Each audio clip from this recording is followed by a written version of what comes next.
Bien, entonces hoy es 15 de agosto de 2023 y estamos en IPC, Índice de Precios al Consumidor. Índice de Precios y Cotizaciones. Pues por ejemplo en la bolsa de valores. No es introducción al pensamiento crítico. Es el problema de usar siglas iniciales porque se debe dar el contexto para la interpretación. De eso depende. Ya estaremos viendo más adelante algo relacionado al respecto. En las sesiones anteriores, la semana pasada, la primera sesión, hablamos en general de qué es el pensamiento crítico. Me falta el apellido. Introducción al pensamiento crítico basado en ciencia, no estrictamente en filosofía. Ese pensamiento crítico, esa forma de pensar, nos estamos adscribiendo. Y lo hicimos desde la semana pasada, cuando también revisamos los conceptos de falacia. ¿Qué es una falacia? Es una afirmación que por lo general no cuenta con la evidencia que la valide, e incluso puede haber la evidencia que la contradice. Por lo tanto, es una mentira, es algo falso. De ahí que le pongamos el nombre elegante de falacia. Una mentira, un cuento. Alguien diría por ahí un cuento chino, en español mexicano. Correcto. Y otro, algo que también revisamos fue que a veces no es tanto que sea una mentira intencional, sino que a veces hacemos interpretaciones de la naturaleza lejanas de la naturaleza, de cómo es la naturaleza. Porque nuestros sentidos naturales pueden ser engañados porque su funcionamiento depende de factores que describen la física, describe la ciencia misma, la física, la química, la biología misma, nos pone en evidencia, o más bien nos pone las evidencias de que nuestros sentidos pueden ser engañados. Podemos ver cosas que realmente no son como las interpretamos, ellos serían ilusiones ópticas. A veces escuchamos ruidos o que no existen o que están, incluso la fuente del sonido, del ruido, no está hacia donde nosotros lo escuchamos, porque puede ser consecuencia de una desviación de las ondas acústicas por fenómenos como el eco, es decir, la reflexión del sonido. Eso sería entonces una propiedad física del sonido, que la reflexión puede provocar que nos engañe nuestros oídos. A veces incluso otros fenómenos físicos como la refracción puede desviar el sonido. Y lo curioso de esto, lo interesante es que cuando uno investiga o busca información, se da cuenta que ese es un fenómeno físico, la reflexión, la refracción de las ondas acústicas, que no solamente puede llegar a engañar a los humanos por cómo funciona el sentido del oído, sino incluso a otros organismos, a otras especies. En alguna ocasión se reportó en las noticias en un lugar en los Estados Unidos que había una gran mortandad de aves. Se encontraban aves muertas, pájaros, aves pequeñas, muertas debajo de una arboleda. Una cantidad más grande de la que normalmente sucede, donde hay lugares donde habitan aves y mueren por causas naturales. Vamos a decir, obvias y evidentes como el fin de su ciclo de vida. Puede suceder, murió un pájaro que murió de viejo, por decir. Y uno puede encontrarlos debajo de zonas arboladas, por ejemplo. Pero en esa ocasión se encontraron muchas aves muertas en una zona arbolada, y las autoridades del lugar, las autoridades incluso sanitarias, se preocupaban porque a veces hay una mortandad mayor de aves por infecciones o por enfermedades infecciosas, por epidemias que se pueden dar incluso en poblaciones de otros organismos como las aves. A lo mejor ustedes han escuchado hablar de la gripe aviar, ¿no? O de influenza aviar, son enfermedades de las vías respiratorias que afectan, la mayoría causadas por virus que infectan a aves. A veces no son especies específicas, sino que pueden ser transmitidas de una especie de ave a otra. Esas incluso han tenido consecuencias en la vida humana, cuando por ejemplo esos virus que pueden estar en la naturaleza, en aves silvestres, de alguna manera las aves silvestres contagian a aves domésticas como gallinas o gansos o patos que la gente llega a criar, y puede provocar muertes masivas, epidemias literalmente, que impacten la productividad de quienes se dedican a la actividad pecuaria de la cría de aves. No, en aquella ocasión, después de que recogieron a los pájaros muertos y les hicieron autopsias literalmente, fueron análisis tanto anatómicos como fisiológicos como químicos, encontraron que no había nada anormal, no había presencia excesiva de virus, no había sustancias tóxicas o venenosas en los tejidos de las aves. Entonces no podían resolver la causa de esa mortandad masiva en ese lugar de aves. Estaban los investigadores totalmente desconcertados, hasta que uno de ellos se puso a revisar cómo habían estado las condiciones meteorológicas en los días anteriores, porque también puede ser una helada, puede provocar muerte de aves, ¿sí? O lo opuesto, un aumento muy importante en la temperatura. Fue una temporada de lluvias. Resulta que la noche anterior al hallazgo de las aves muertas ocurrió una tormenta eléctrica, pero no en el lugar donde las aves murieron, sino a varias millas de distancia. Ya ven que ya lo miden en millas, también podrían medirlo en tuyas. Pueden medirlo en kilómetros, puede ser. A distancia ocurrió una tormenta eléctrica. Y en las tormentas eléctricas, ¿qué son? Relámpagos.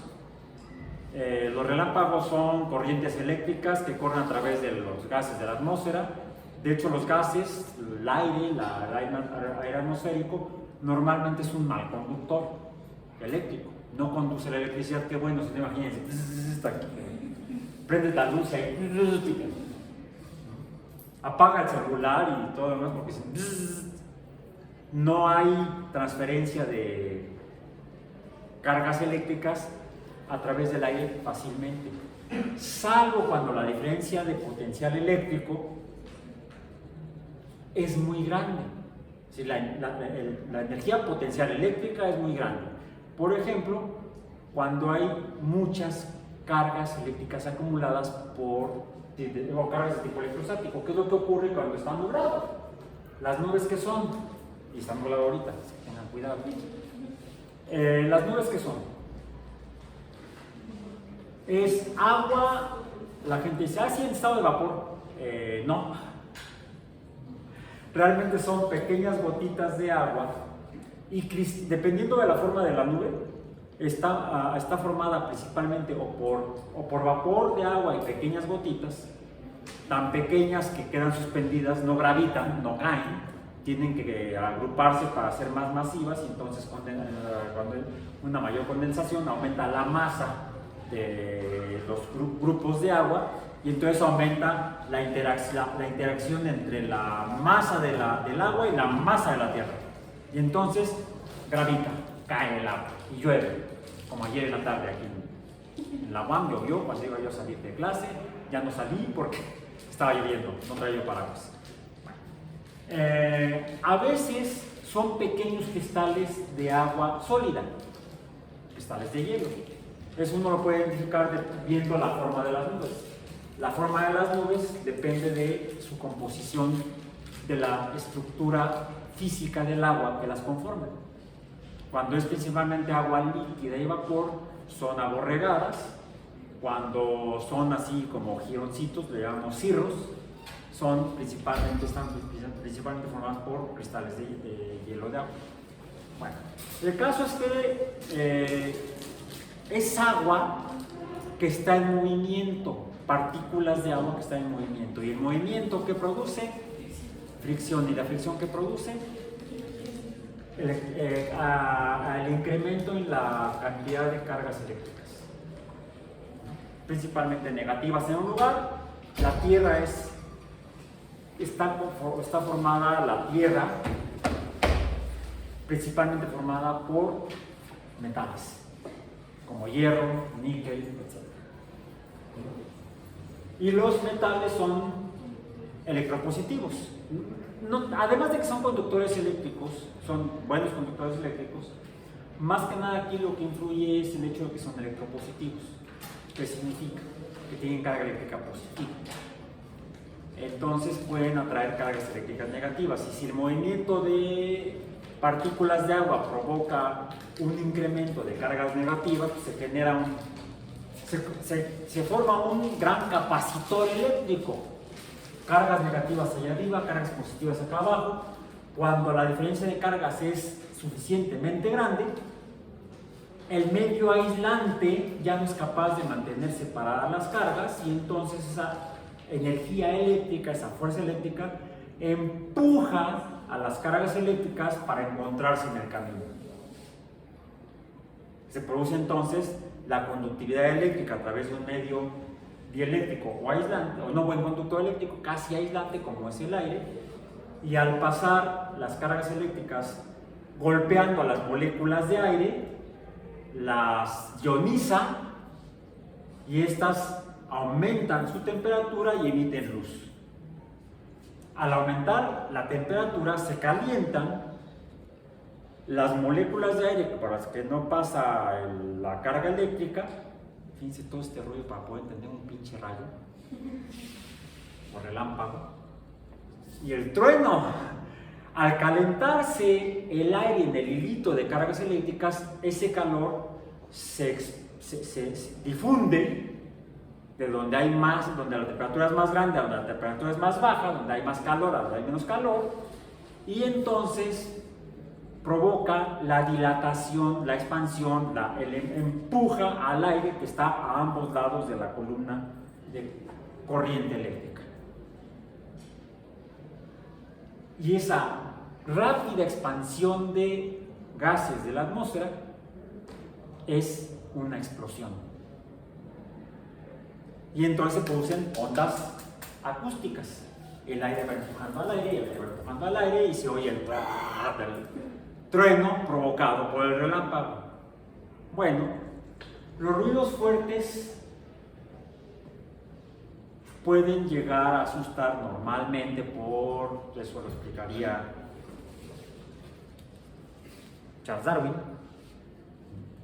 Los ruidos fuertes pueden provocar reacciones en organismos, se asustan, porque con el tiempo las especies animales, los animales se asustan, las plantas no sé si se asusten, nunca he visto un árbol correr, qué bueno. Los animales se asustan y huyen de esa fuente de sonido, porque a lo largo de la evolución de la vida en la Tierra han aprendido que los ruidos fuertes están asociados a fenómenos naturales que pueden dañarlos. Una erupción volcánica, un relámpago que puede caer en el animal, o puede caer en un árbol y el árbol cae encima del animal, de los animales que están ahí, de las aves que viven en los árboles, por ejemplo. las que anidar en los árboles. Entonces, cuando hay relámpagos y hay truenos, las aves se asustan y vuelan. Cuando hay algún niño baboso tronando petardos en la calle, las aves se asustan y vuelan. Lo que sucede es que por cómo estaban los gases de la atmósfera en ese lugar, por cuestiones de temperatura, cambios en la temperatura pueden provocar una dilatación o una condensación de los gases atmosféricos y eso modifica su densidad. La refracción se da en función, o la desviación de las ondas acústicas, de hecho la desviación de las ondas puede darse por reflexión o por refracción. La refracción es causada por el paso de una onda de un medio de una densidad a un medio de densidad diferente. Por ejemplo, las ondas de luz. Los lentes funcionan porque desvían las ondas de luz, porque pasa la luz a través del aire que tiene una densidad, luego al material transparente sólido que tiene una densidad diferente a la del aire y entonces la luz se desvía y funciona y ya no los veo borrosos porque la luz se está desviando. Así es como funcionan los lentes de los anteojos. De hecho, así es como funciona la vista. El cristalino es un refractor de luz. Entonces, lo que pasó en aquella ocasión fue que la tormenta fue a varios kilómetros. Ahí estaban los relámpagos y por tanto produciéndose los truenos. Pero las diferencias en la densidad del aire en la zona donde estaban los pájaros hizo que el sonido de los truenos llegara desviado por la diferencia de densidad de los gases de la atmósfera de manera muy eficiente, con gran volumen, a donde estaban los árboles durmiendo, los pájaros, ¿no? Los pájaros durmiendo en los árboles. Y era una gran cantidad de aves. Aparentemente escucharon los truenos como si fueran aquí arriba, se asustaron y empezaron a volar desordenadamente. Lo que luego ratificaron cuando revisaron a los pájaros a los que les hicieron las autopsias, se encontraron que efectivamente mostraban huellas de golpes. Como lo del túnel 29 en el estado de Cebú en aquella ocasión en la década de los 80, que hubo varios muertos, afortunadamente. Bueno, ahí querían entrar, fue el portazo, la tontería. O el por qué está tipificado como un delito gritar fuego adentro de un cine o de un teatro. La gente se asusta, corre, choca, se aplasta O lo que pasó en aquel estadio en Holanda fue cuando los hooligans empezaron a golpearse, los hooligans británicos empezaron a pelearse con los hooligans holandeses. Y el público que no era hooligan se asustó por la bronca y salió corriendo desordenadamente y hubo heridos y muertos. Bueno, en ese caso fue esas grandes parvadas de aves se asustaron, empezaron a volar desordenadamente y las colisiones fueron tan fuertes en algunas de ellas que fallecieron. Los fenómenos naturales pueden engañar a los organismos por cómo funciona la naturaleza y cómo percibimos a la naturaleza, a los organismos, en este caso a los animales. Los humanos, por eso es que podemos escuchar ilusiones acústicas. El trueno está aquí, no está a varios kilómetros. No te preocupes, no va a llover ahorita. Me pasó ayer, no va a llover ahorita y ya no pude salir porque estaba lloviendo. Okay. Incluso pueden ser engañados el olfato y el gusto. Nuestros sentidos pueden ser engañados. Entonces hay falacias naturales y también hay falacias artificiales intencionales. Esas son las más riesgosas. Cuando alguien más nos quiere engañar, en particular a veces con argumentos científicos, con lenguaje de la ciencia o con supuestos resultados de supuestas mediciones con instrumentos de medición científica. Entonces, a veces se utilizan las herramientas y métodos de la ciencia para engañar. Hay también ese tipo de falacias. Hay falacias accidentales, como la que mencioné en clase. De hecho fue el TikTok que subí, o el fragmento que subí a TikTok, cuando les mencioné el caso de la propuesta de Linus Pauling de la estructura de triple hélice para el ADN. Ahí él solo se engañó, y pues lo que publicó fue una mentira de que el ADN tenía estructura de triple hélice. Sí, las placas fotográficas que se obtuvieron de la difracción de rayos X por los cristales de ADN que estaba estudiando Linus Pauling mostraron el mismo tipo de patrón de manchas por difracción. Ya no es reflexión ni refracción, sino difracción, que es otro fenómeno físico, que sugería una estructura helicoidal, que él ya la había visto en el caso de las proteínas, y de ahí llegó a la conclusión de que las proteínas en algunos casos tenían una estructura helicoidal sencilla, la alfa hélice. Eso lo dedujo analizando las sombras de la irradiación de rayos X de cristales de proteínas. ¿Sí? Las sombras proyectadas en la placa fotográfica mostraban un patrón de tipo helicoidal. Lo mismo mostraron tanto las placas que él obtuvo en su laboratorio en California como las que obtuvieron los británicos y ¿cómo le dicen que es de Chicago? Gringo. Mejor le decimos así. Chicagian sería en inglés. En español, gringo. Se puede malinterpretar. Traten de decir, por ejemplo, en México decimos que es guerrerense, yucateco, baja californiano. ¿Cómo lo aplicamos esos gentilicios a alguien de Chicago? No digan nada. Sí, mejor un colega de allá, que hay juguetes escolares presentes. No, los videos los subo que no son para niños, entonces no se preocupen. No son para México, son para mayores de edad. Bueno, entonces, sí, ¿quién era el gringo que estaba trabajando en el laboratorio en Londres? James Watson, nativo del centro norte de los Estados Unidos, donde está el estado de Illinois y la ciudad de Chicago. ¿Sí? Incluso él salió egresado de la Universidad de Chicago y obtuvo su doctorado en biología. Él era biólogo.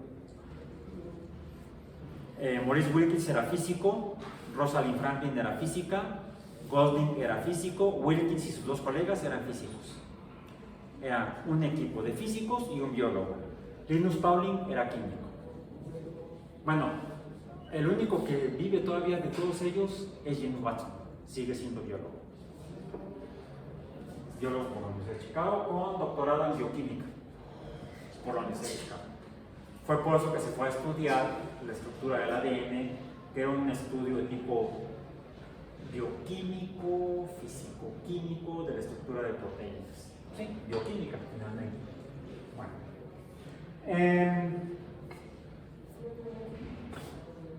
Ok. Esa es la biología en el siglo XX.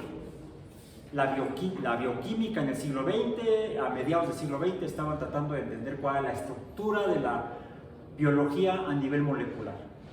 Antes de eso, la biología había nacido. ¿Cuándo nació la biología como ciencia formal? ¿Cuándo?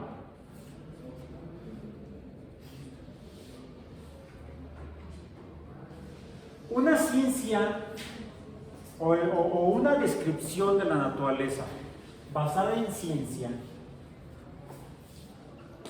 sobre algún tema en particular comienza cuando se plantea una explicación de tipo científico, argumentos y evidencias científicas para explicar algo en la naturaleza. Por ejemplo, ¿cómo es el universo? La primera interpretación científica que se hizo, o de tipo científico racional, no solamente mágica, que se hizo del universo por los humanos, no sabemos cuánto sucede, no tenemos la fecha, pues tenemos la época aproximada. Fue cuando los asirios fundaron en la ciencia del estudio de los astros. ¿La qué? La astrología. La astrología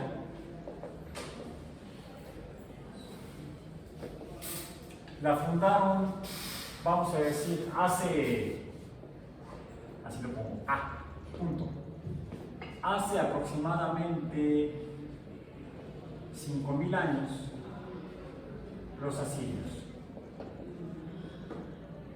No sabemos cuál asirio, cómo se llamaba, cuándo vivió exactamente, no lo sabemos.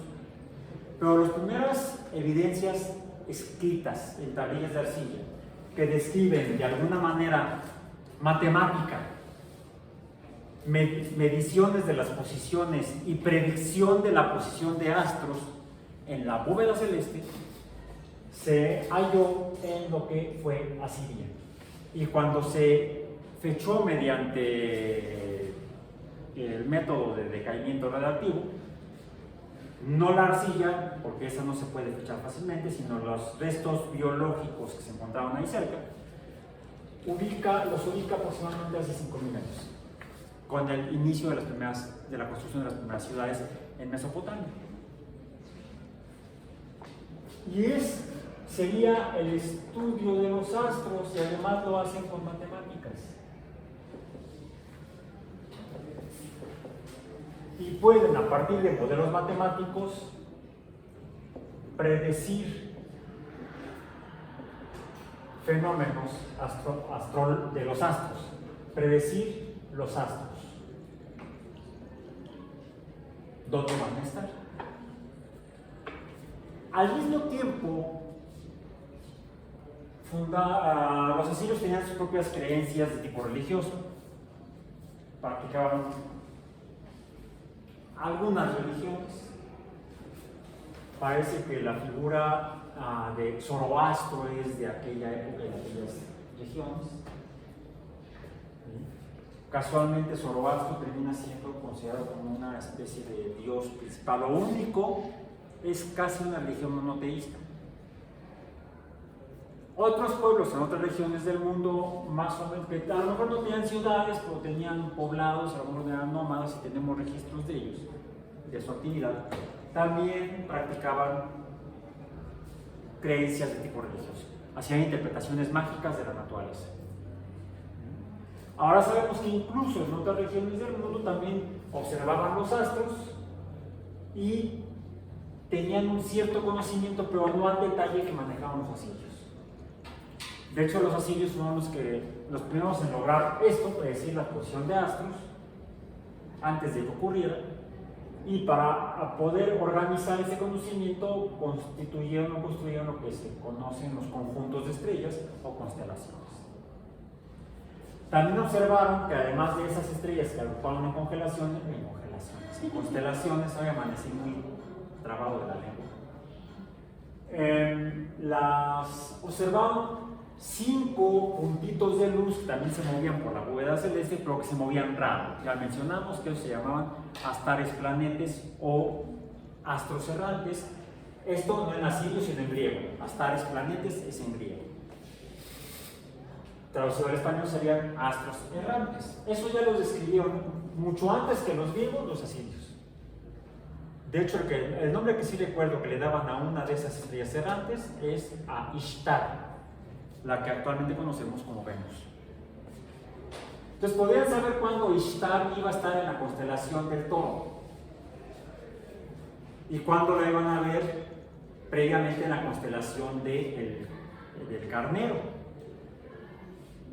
Aries, o cuándo iba a estar en la constelación posteriormente de León, Leo, porque esas constelaciones ya las habían descrito los asirios.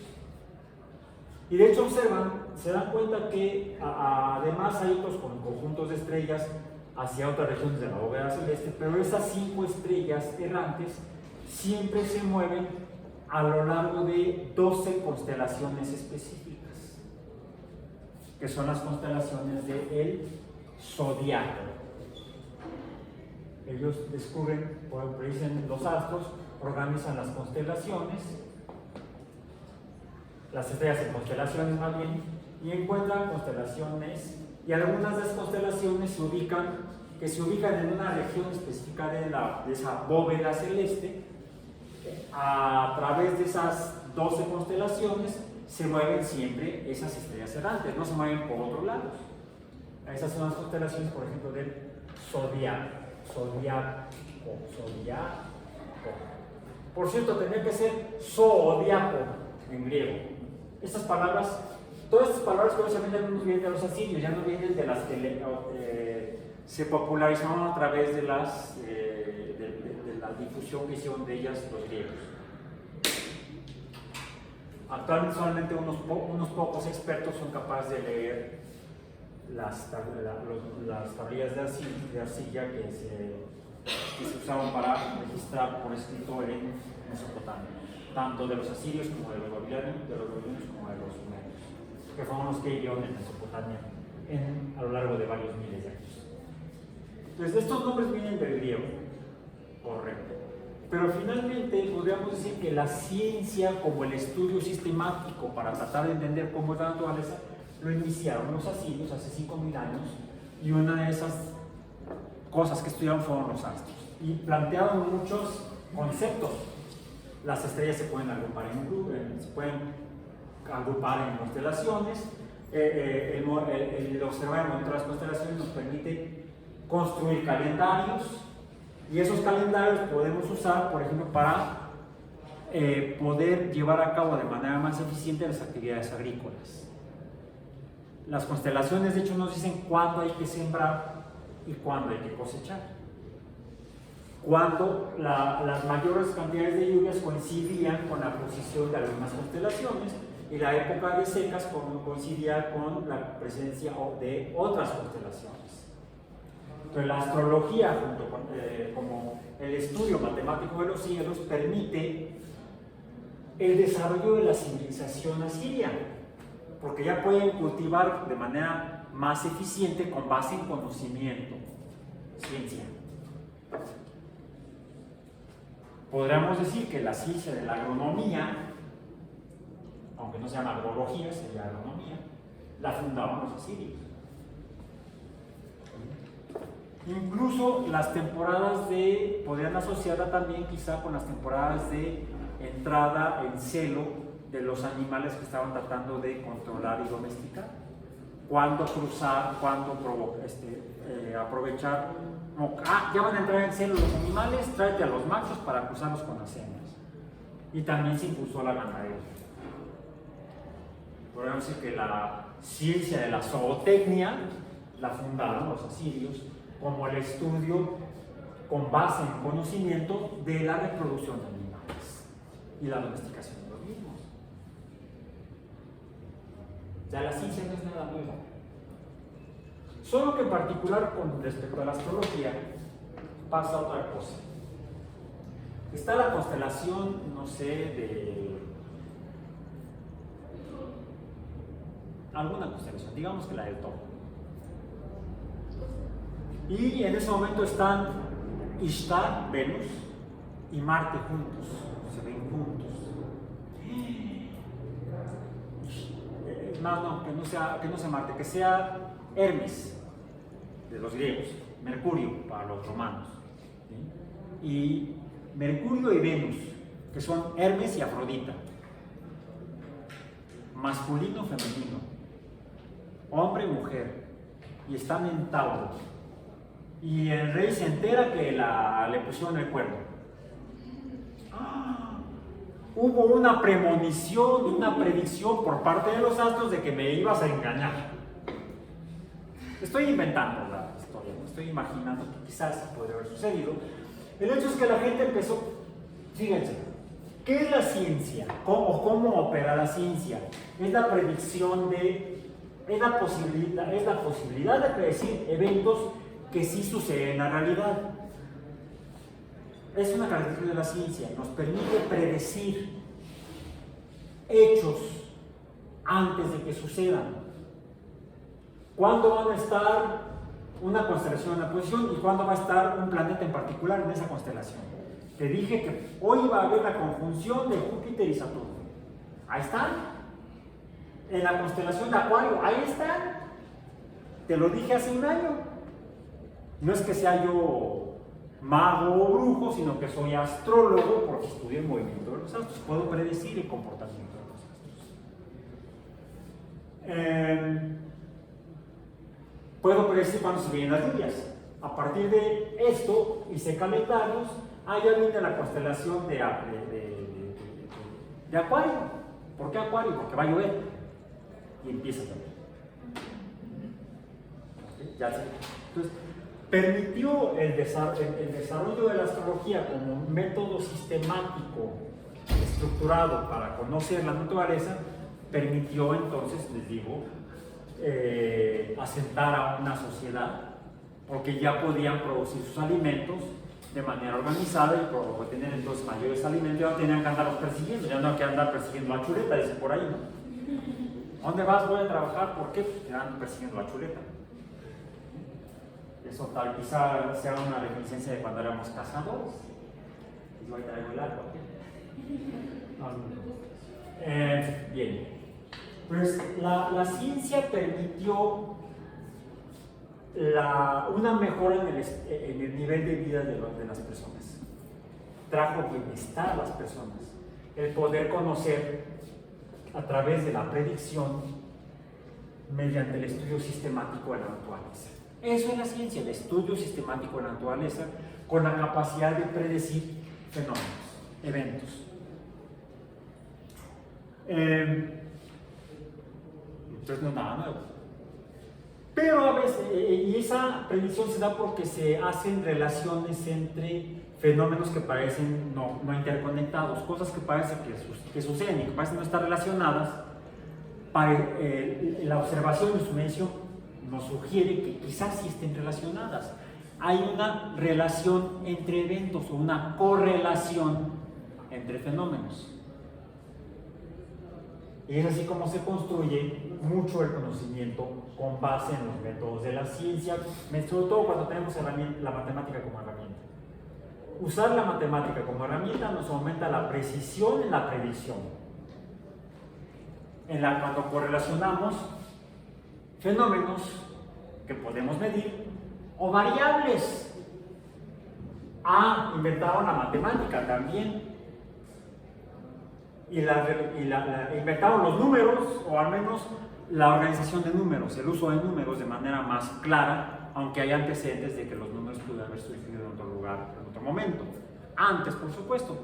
Dato, parece que fue en el norte de África hace unos 30.000 años. Entre 20 y 30.000 años, aparentemente fue cuando los humanos concibieron el concepto del número y lo registraron. Hay la evidencia. Ya los asirios manejan los números para poder hacer correlaciones, funciones matemáticas.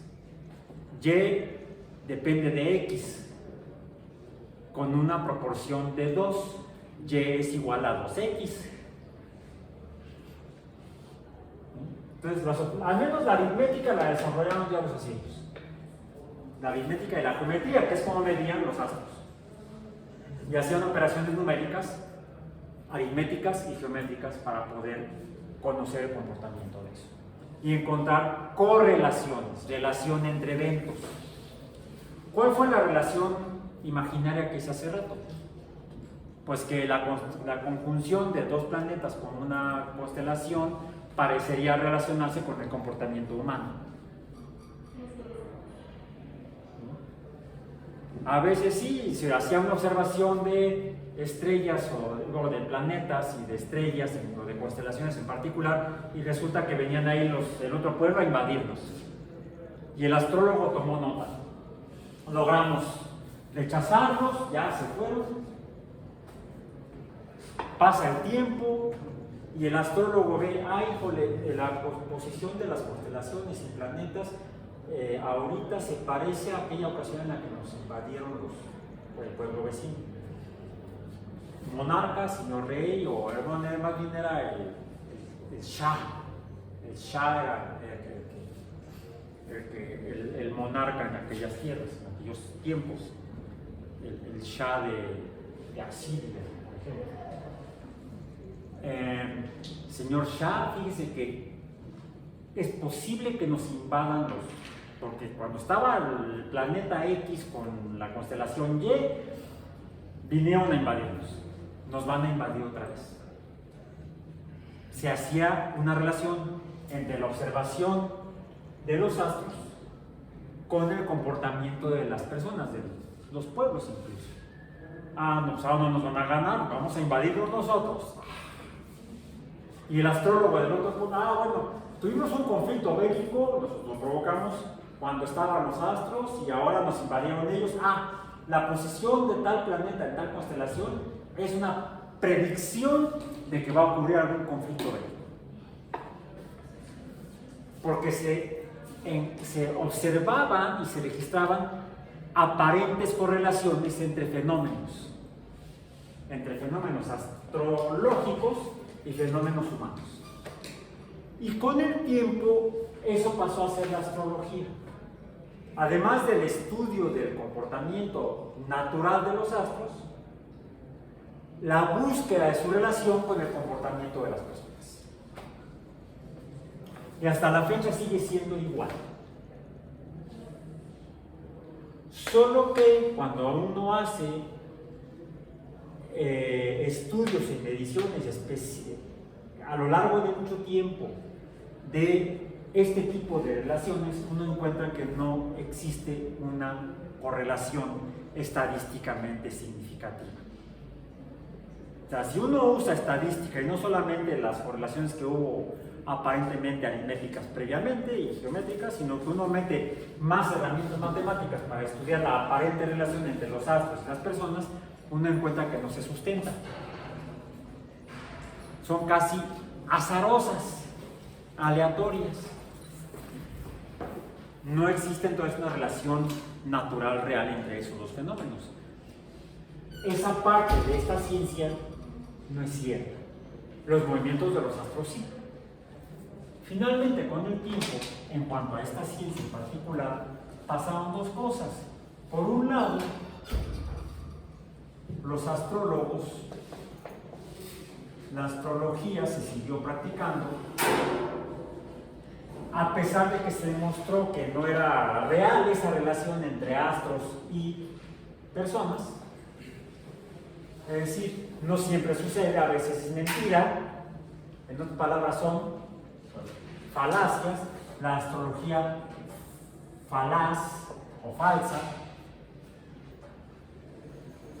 Y por otro lado, continuó el estudio de los astros y se fue entendiendo y se fueron encontrando cosas nuevas, se fue enriqueciendo y entendiendo mejor cómo realmente funcionan.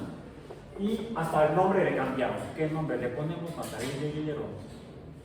¿Cómo se llama actualmente el estudio de los astros? Astronomía.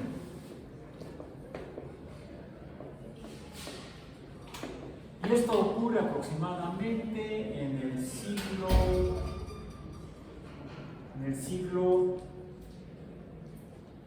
XVI, a partir de la publicación de sobre las revoluciones por Nicolás Copérnico.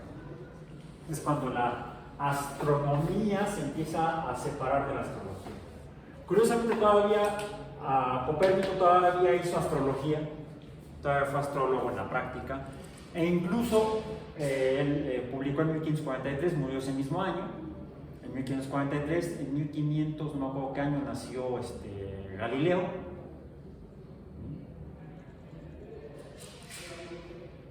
Sí, Galileo nació en el siglo XVI, pero básicamente trabajó ya en el siglo XVII a partir de 1600.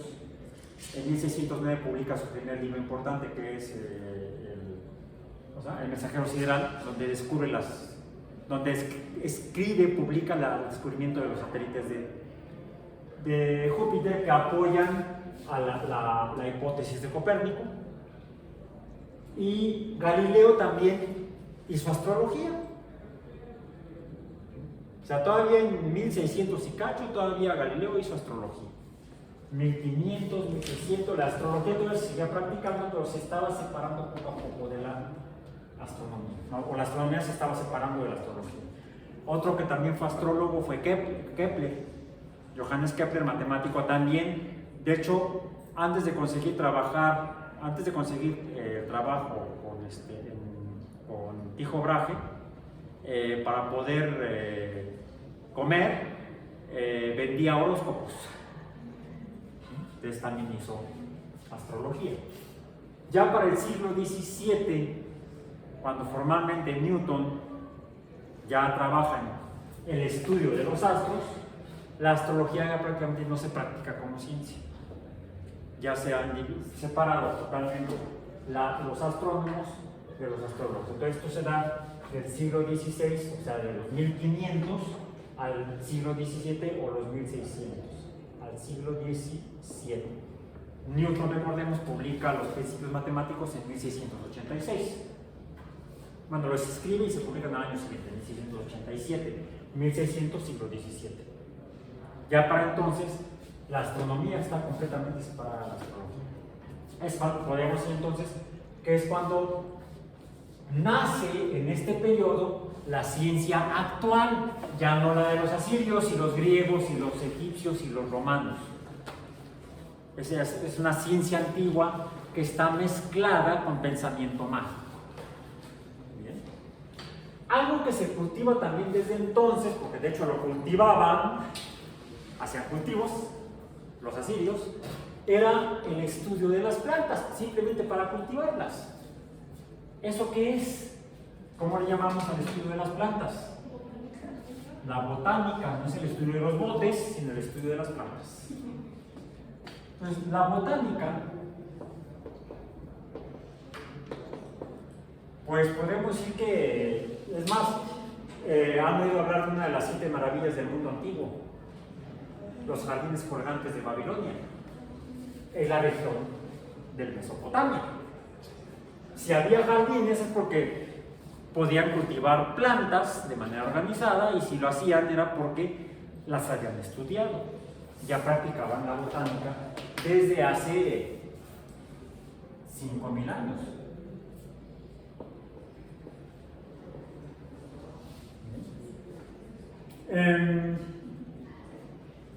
Y es ¿en qué año fue? En 1700. En 1700, déjenme ver, esto tengo que abrirlo acá porque eso lo usé para matemáticas ayer, para biomatemáticas.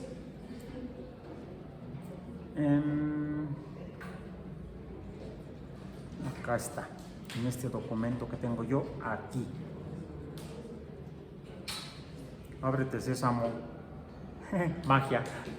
Ya. ¡Ay, sí funcionó! ¡Magia! No. En 1735,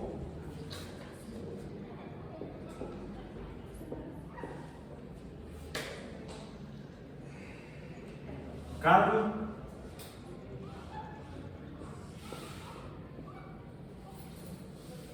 ¿es así? ¿Puedes ver? Sí, así es.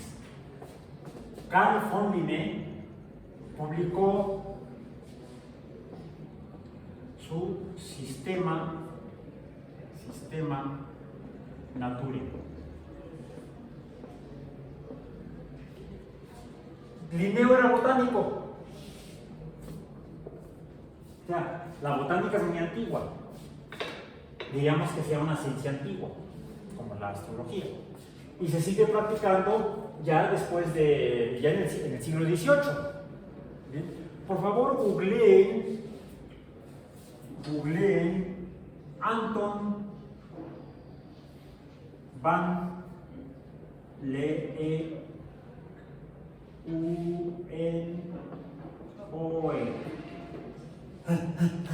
holandés, y denme su fecha, por favor. 24 de octubre de 1632. 1632 a 1723. 1723. Digamos, aquí en la astronomía tendríamos a Isaac Newton,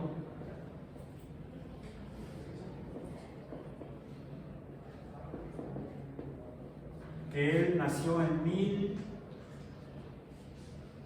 1643 y murió en 1700, murió de 80 años, 1720 y tantos, de 85 años debe haber sido 1728, son 85 años. Si no, también googleenlo, por favor, a ver si me equivoqué o no.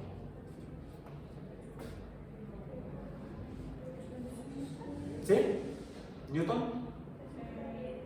1643 a 1727. Yo por un año.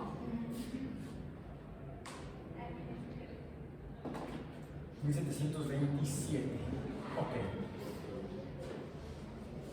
Newton dentro de la astronomía. Lo pongo así para poder relacionarlo con la época, ¿sí?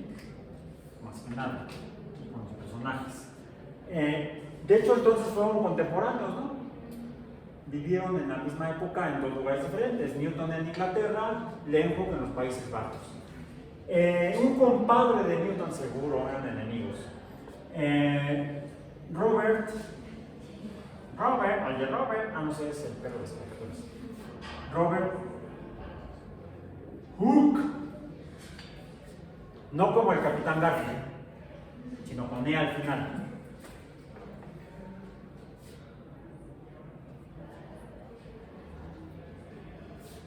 ¿1700? 1703. O sea, murió 20 años, 24 años antes que Newton. Era mayor que Newton, como 8 años, y de hecho fue presidente de la Royal Society. ¿La Royal Society? Creo que sí.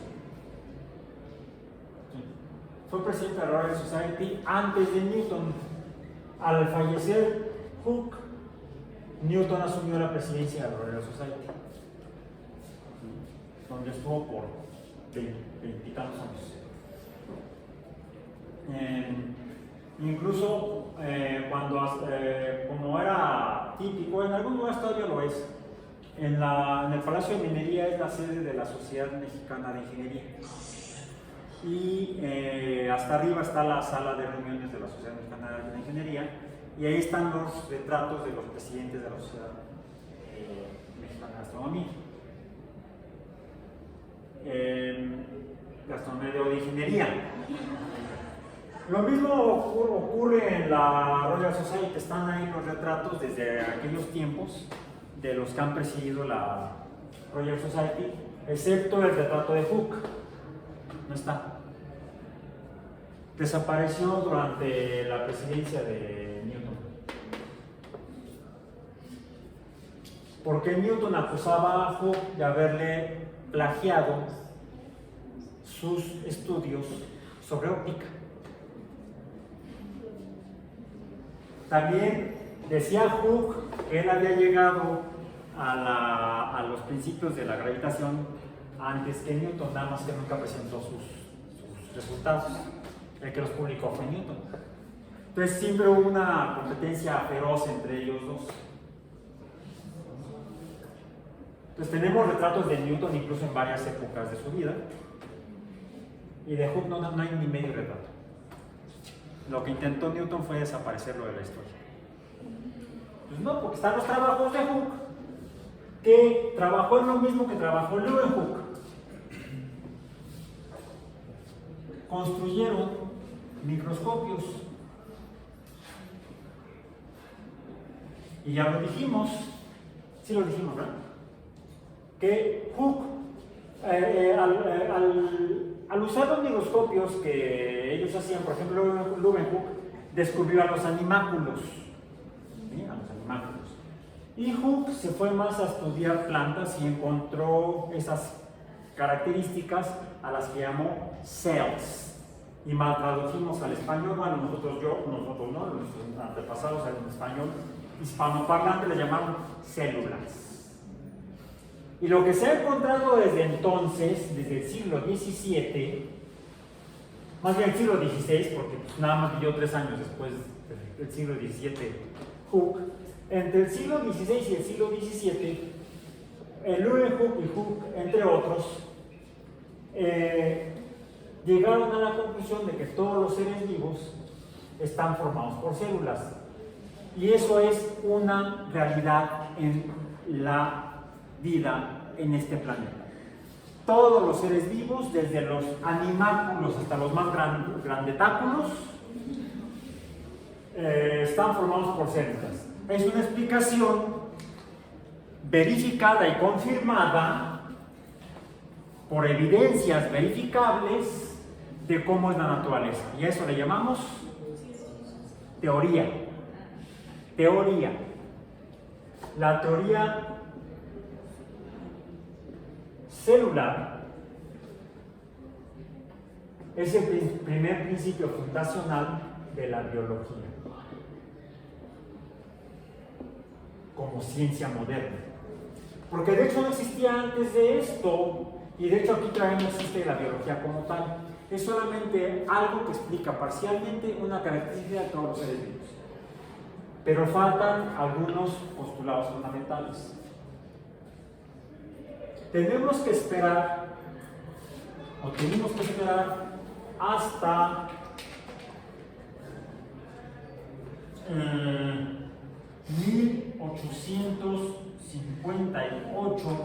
1859,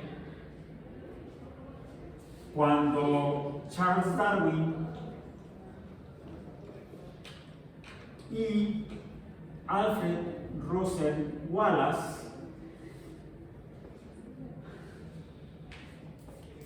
hacen pública la explicación de cómo los organismos han cambiado en el tiempo, diferenciándose en grupos que los hacen característicamente distintos a unos de otros, incluso en algunos casos les permiten o les impide reproducirse de manera exitosa y propagarse.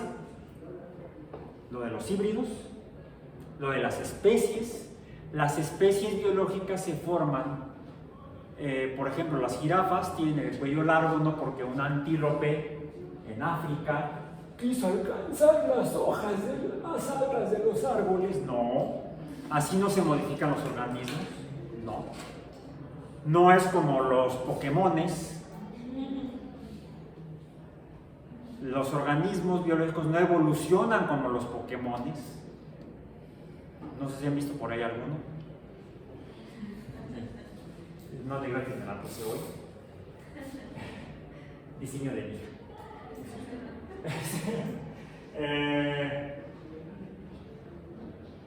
Que esa habría sido la explicación previa a la de Darwin y Wallace, sustentada principalmente, publicada principalmente por cómo sería la evolución de los Pokémon desde un punto de vista biológico.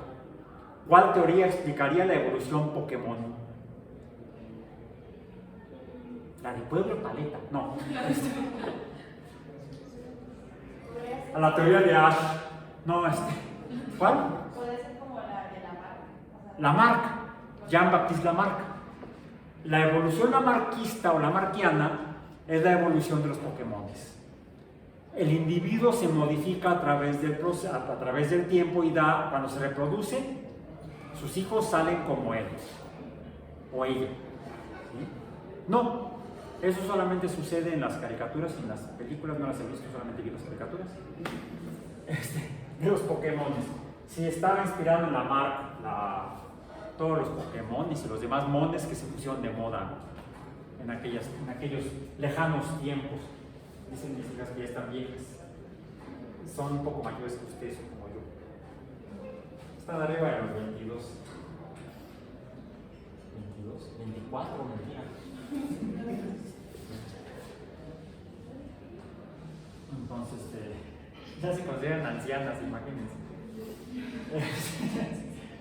Y se acuerdan cuando les gustaban los Pokémones, ahora también las Barbies, no sé qué, y se arrepienten de haberlas regalado. Ahora se arrepienten demasiado tarde.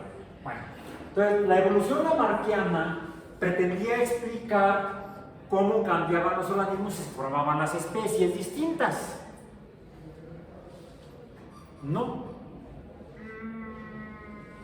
no exactamente, aunque pareciera existir un tipo de evolución lamarckiana a nivel de microorganismos, pero en realidad es aparente, es aparente.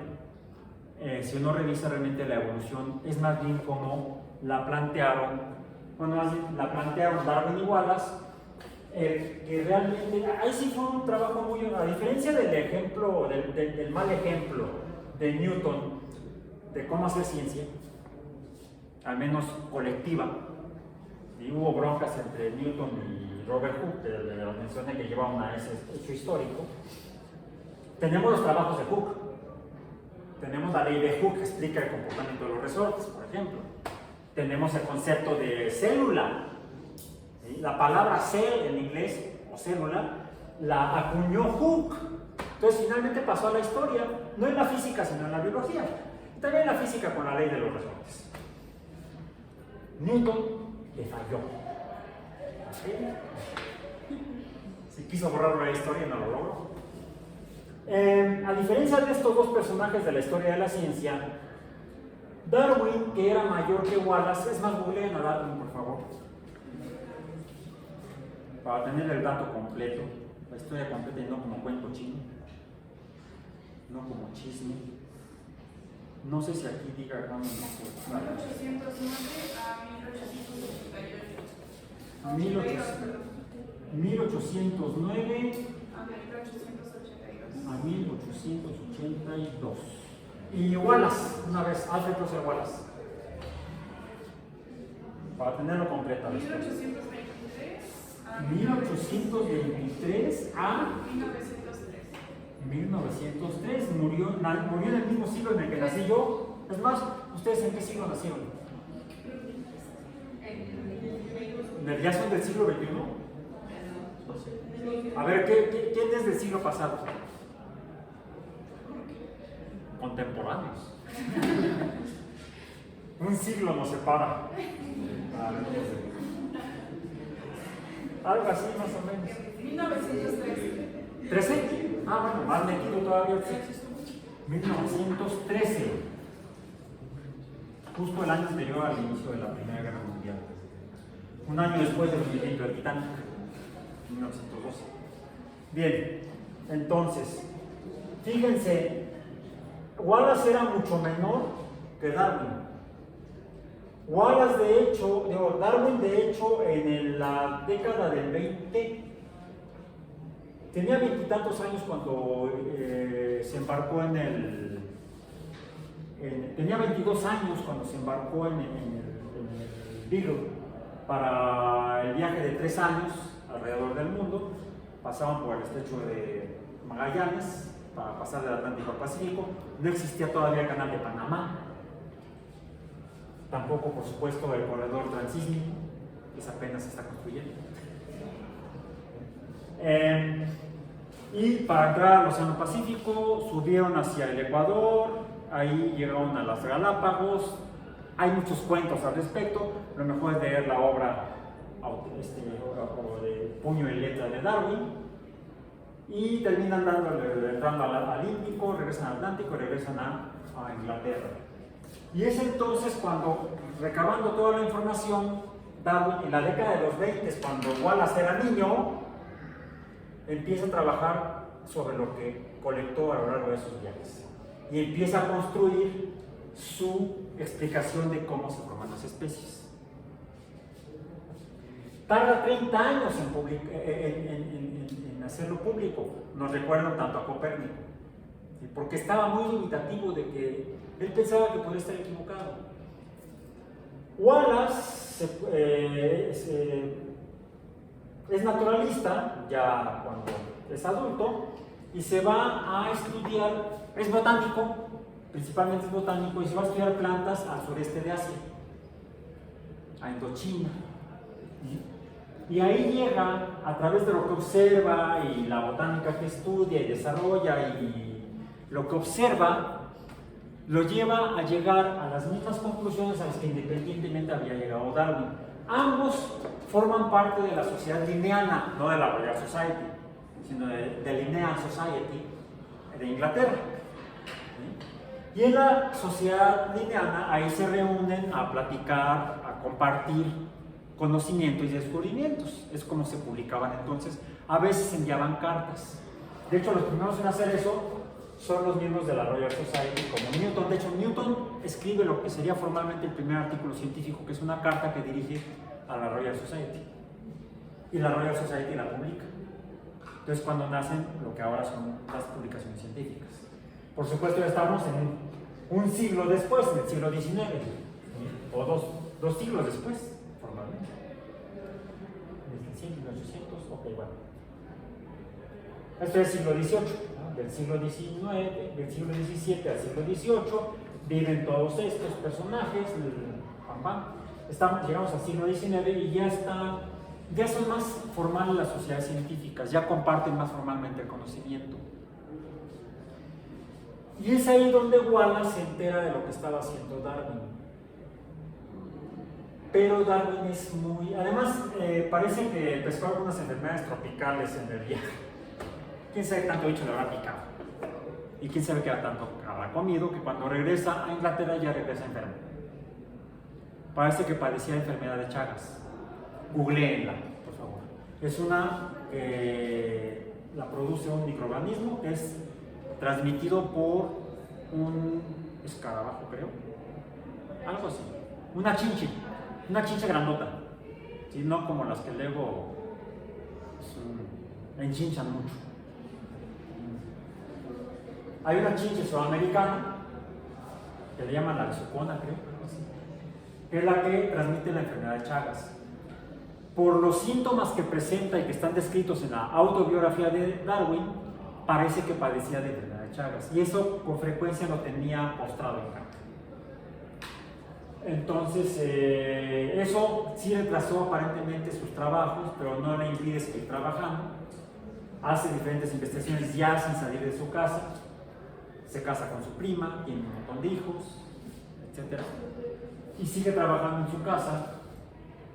Nunca trabajó en una universidad. Y entonces, ¿cómo lo hacían? ¿Quién lo patrocinaba para hacer investigación científica? De por sí había nacido en una familia... Era fifí, dirían por ahí en otros lugares. Sí, la familia de Darwin era industrial. Estaban en el ramo de las cerámicas. Producían cerámicas. Y pues les iba muy bien, exportaban, y entonces el cuate no tenía que trabajar. Era hijo de una familia rica. Y su prima también, y entonces, ya ven cómo son luego en aquel lugar. Entonces, es por eso que, en cambio, Wallace no. Wallace tenía que andar persiguiendo la chuleta. Pero aún así hacía su investigación. De hecho, cuando venía de regreso, perdió casi todos sus trabajos el barco en el que venía naufragó. Ya lo rescataron tiempo después, llega sin datos, pero regresa a la sociedad linneana y se da cuenta de que lo que él había encontrado, Darwin, las conclusiones a las que estaba llegando Darwin eran similares. Entonces, Wallace es el que impulsa a Darwin a que ya escríbelo. Y finalmente, en 1858, Darwin escribe una carta a la sociedad linneana en la que plantea su explicación de cómo se forman las especies. Carta que es leída por Wallace. Está el libro en imprenta y sale al año siguiente. Y la primera edición se agota en una semana. Se convierte en la segunda explicación de cómo funcionan los seres vivos, que es el segundo gran cimiento para la biología como ciencia, la teoría de evolución. Pero a diferencia de la de Lamarck, de evolución por selección natural.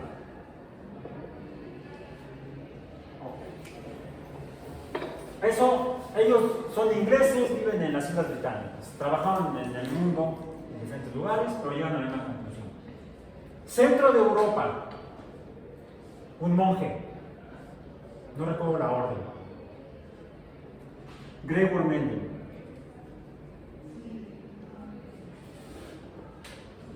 Que como parte de sus labores en la orden a la que pertenecía, él provenía de una familia muy pobre, de hecho para que no muriera de hambre, sus papás lo mandan al monasterio, y para que entonces la iglesia lo patrocinara.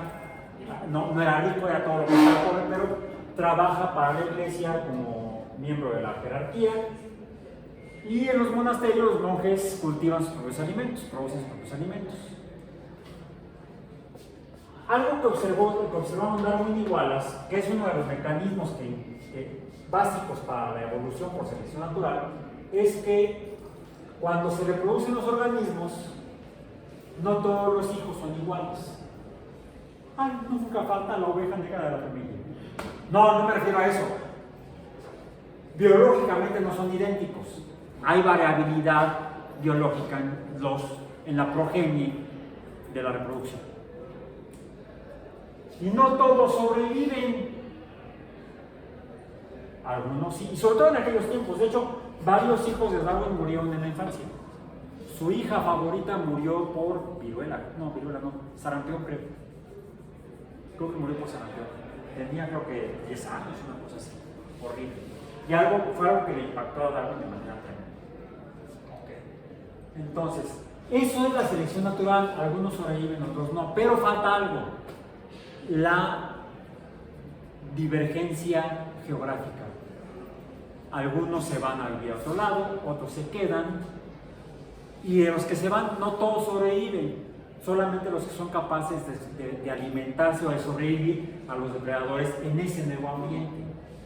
O a veces cambios del ambiente, cambios locales en el ambiente provocan que algunos organismos fallezcan más fácilmente que otros. Esa es la selección natural. Los que sobreviven terminan siendo distintos de los que emigraron, por ejemplo, o de los anteriores, de los ancestros. Y es así como funciona la selección natural. No es tirando el pescuezo ni digievoluciona tampoco. Hace algo con los digimon. Estaban los Pokémones y los digimones. Mones digitales, creo que significaba algo así. Ok. Mendel, en sus trabajos en el monasterio, observa algo que observaban todos los agricultores y todos los ganaderos, donde se llevaba a cabo agricultura desde los asirios, que a veces las crías no son iguales, y entonces lo que hacían los que domesticaban especies es que tomaban y reproducían los que más les gustaban o más les servían para algo. Por ejemplo, las plantas que daban el fruto más grande o más jugoso, los animales que daban, las aves que daban el pollo más grandote, o los huevos más grandes, o el borrego más lanudo, o la vaca con más leche. Es decir, los humanos, desde que desarrollan la agricultura, empiezan a llevar a cabo una selección artificial de los organismos que nacen variados.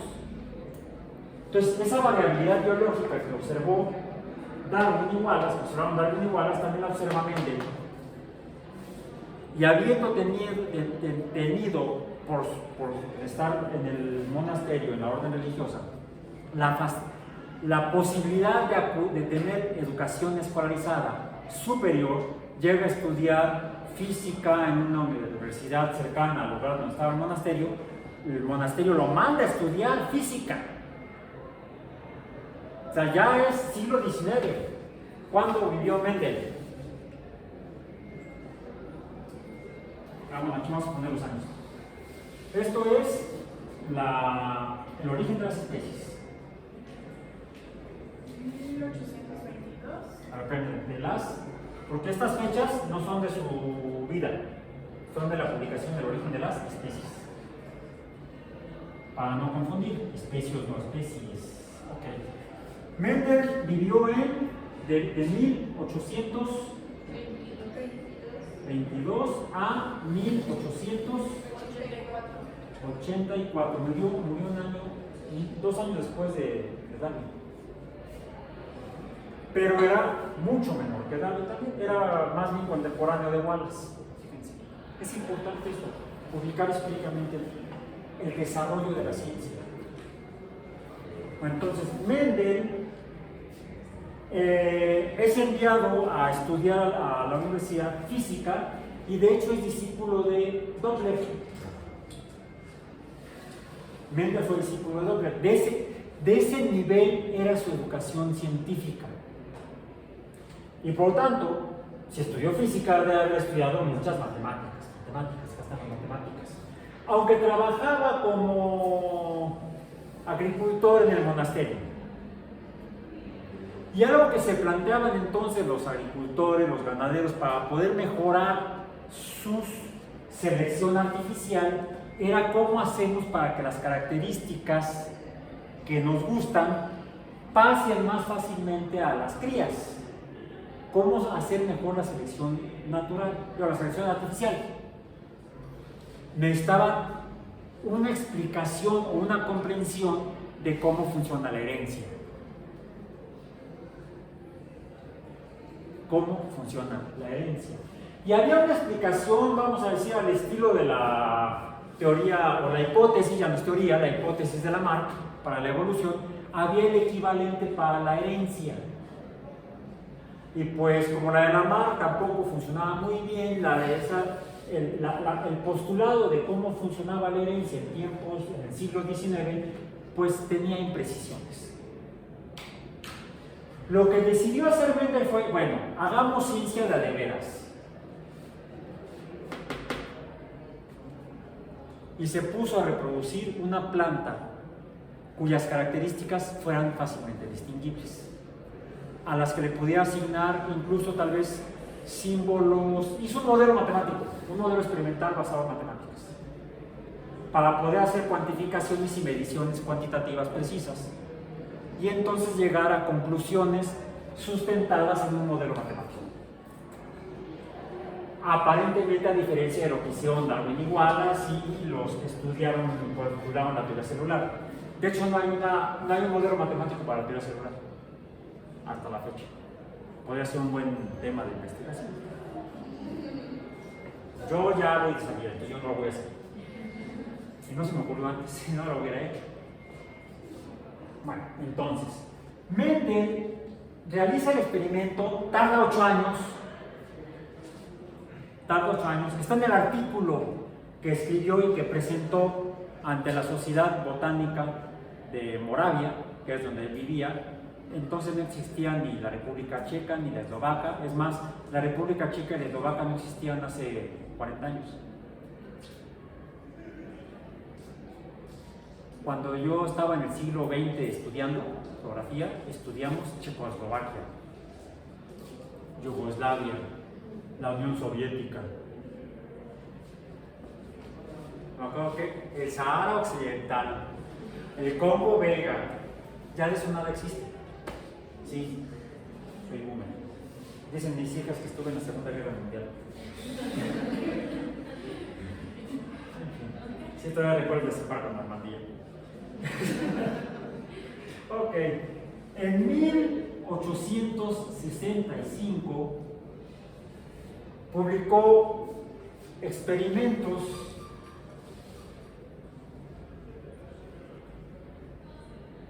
sobre la hibridación de las plantas. En particular, Pisum sativum. Y eso que no era botánico, era físico. Bueno, no, porque no se tituló. Nunca tuvo título.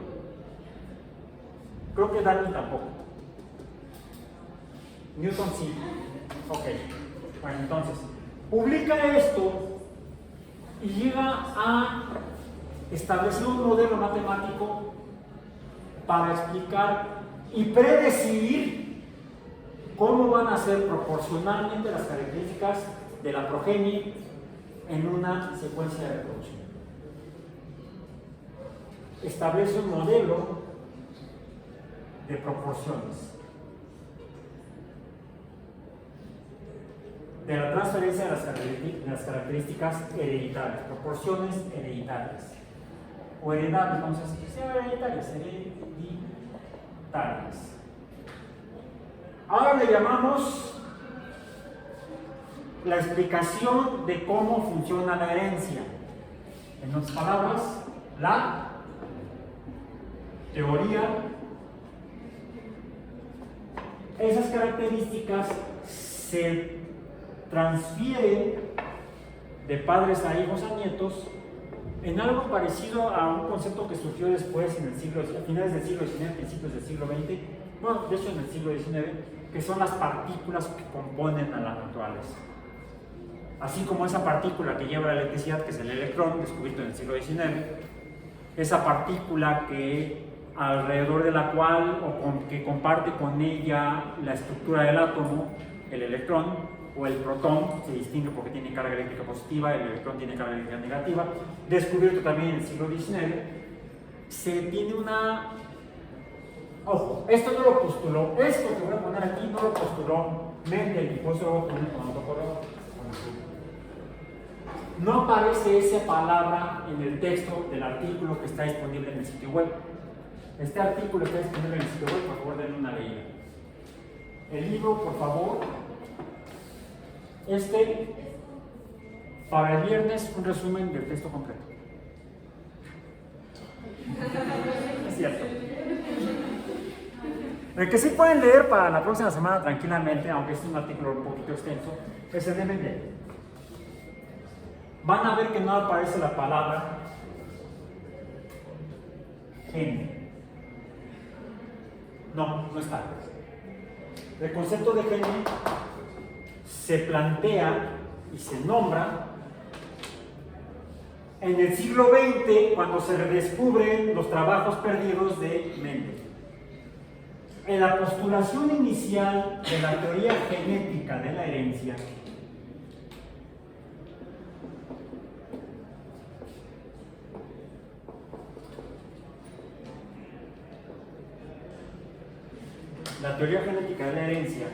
en 1865 pasó prácticamente desapercibido. ¿Por qué? Mendel lo presentó en la Sociedad Botánica de Moravia. Y los botánicos, a diferencia de quizá lo que pasó acá, los botánicos prácticamente en aquella época, al menos, y no sé si ahorita, no manejan matemáticas. Y era un modelo matemático. Entonces no lo entendieron. No tuvo impacto, no fue acogido y por cerca de 40 años se perdió. Hasta que el concepto, las observaciones que llevó a cabo Mendel fueron redescubiertas a principios del siglo XX. Y es cuando formalmente se plantea el concepto de partícula gene como la responsable de transferir las características de padres a hijos y que son de hecho las responsables de la variabilidad que es seleccionada en la evolución. Hay variantes, hay variabilidad en la reproducción porque cada una de las crías toma partículas que están distribuidas entre los padres y se distribuyen de manera proporcional en los hijos y en los nietos y en los bisnietos. De ahí, lo que sí aparecen en el caso del texto de Mendel son conceptos como recesión o características recesivas y características dominantes. Ahora hablamos de genes dominantes y genes recesivos. Ahora, para terminar esta historia, porque se nos está acabando el tiempo de la sesión de hoy, estos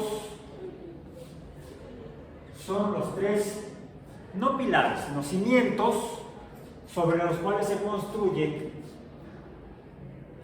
el edificio conceptual de la ciencia de la biología. A lo largo de muchos siglos, desde el siglo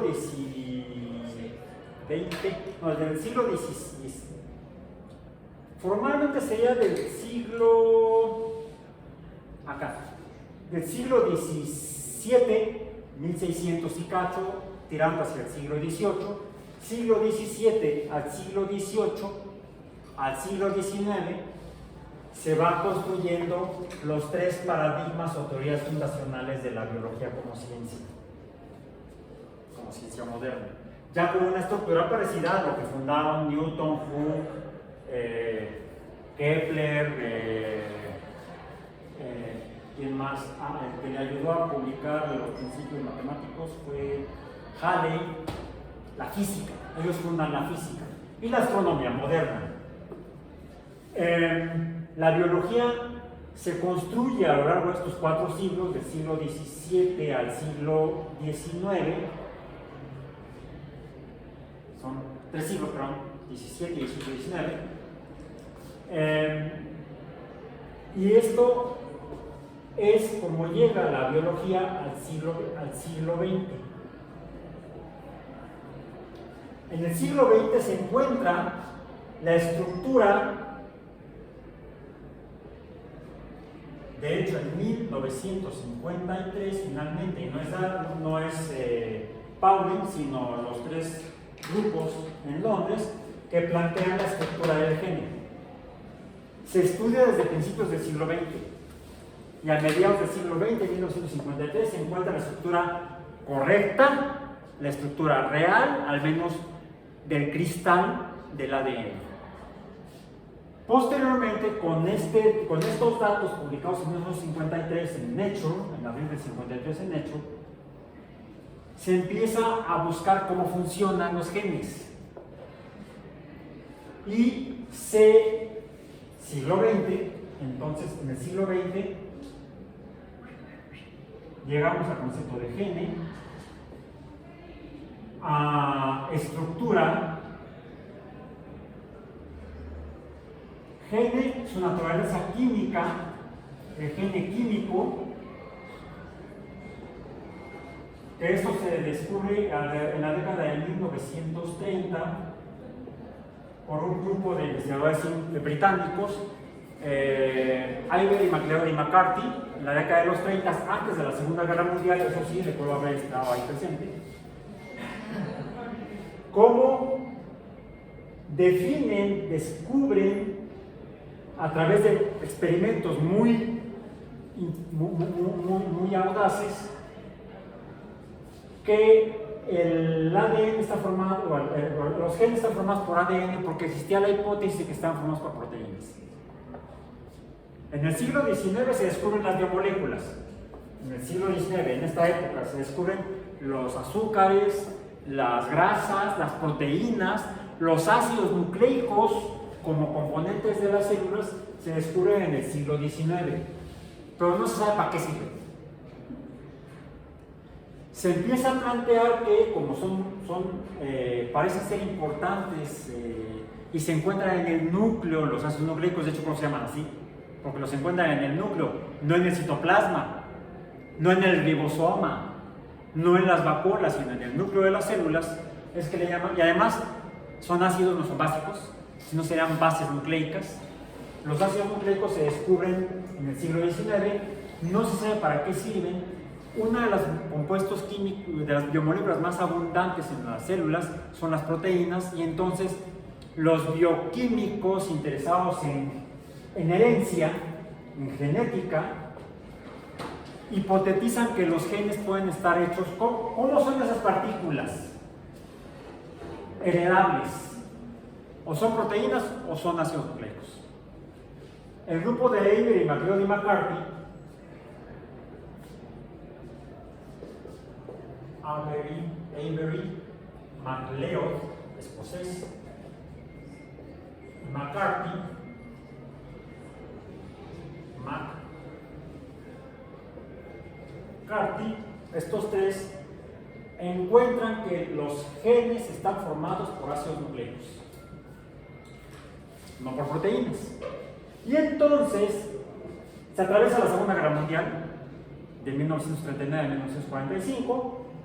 Cuando termina la guerra, los científicos europeos y americanos regresan a hacer ciencia Algunos aquí se siguen haciendo ciencia bélica o para fines bélicos, otros empiezan a hacer investigación científica con fines pacíficos, médicos, biológicos, etc.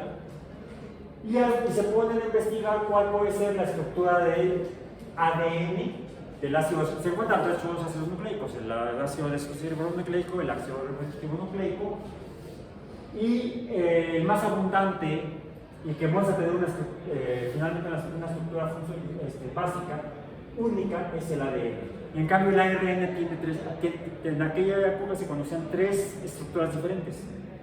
Entonces, como que no funcionaba para hacer gene. El gene tenía que ser más o menos constante.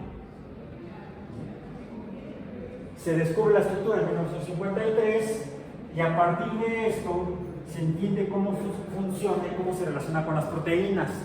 Cómo las instrucciones para hacer proteínas están en el ADN. Y eso es el código genético.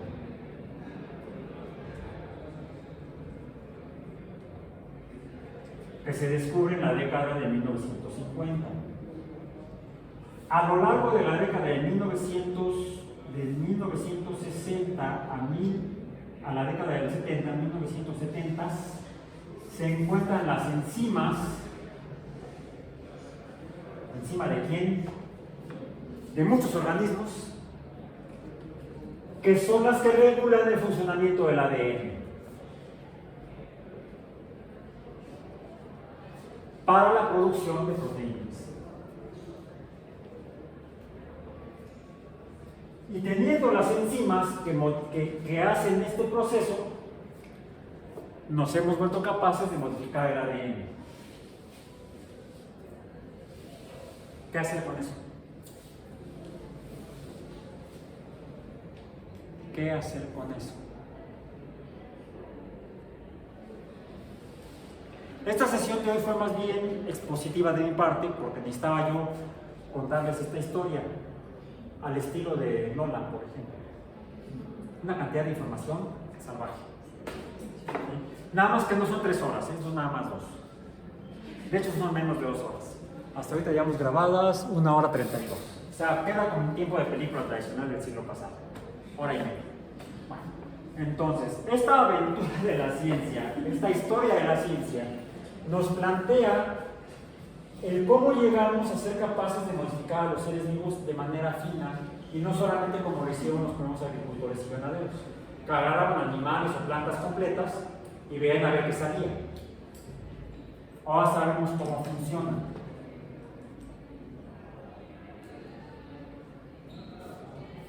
Y dicen que lo pueden hacer mejor.